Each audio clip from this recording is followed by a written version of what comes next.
Hi, I'm Nick. And I'm Jeff, and we'd like to tell you about our project, The Voyageur. The book is set in the early 17th century. Now, this is a huge transitional period.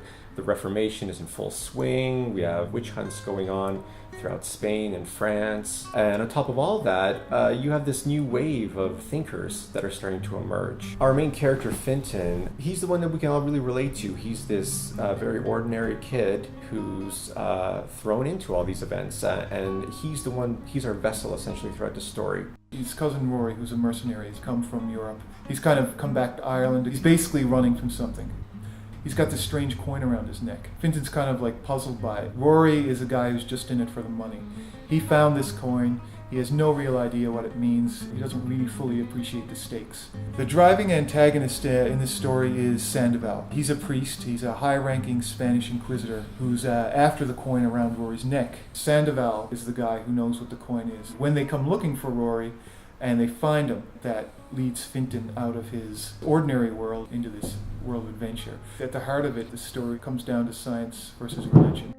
Just like the internet is kind of changing how people access information today, and how the people who once had a lock on this information no longer have a lock on it anymore. And it was the exact same thing that was happening 400 years ago with the printing press compared to like WikiLeaks, today.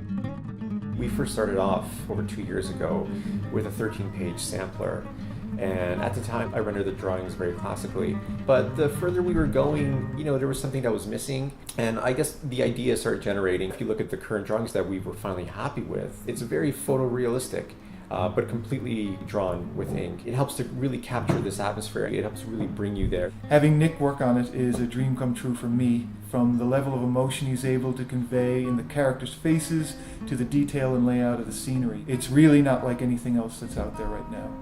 We're in the incredibly fortunate position of having signed on with an independent Montreal-based publishing house called Guernica Editions, who've agreed to bring our book to retail. Now we just have to deliver a finished project.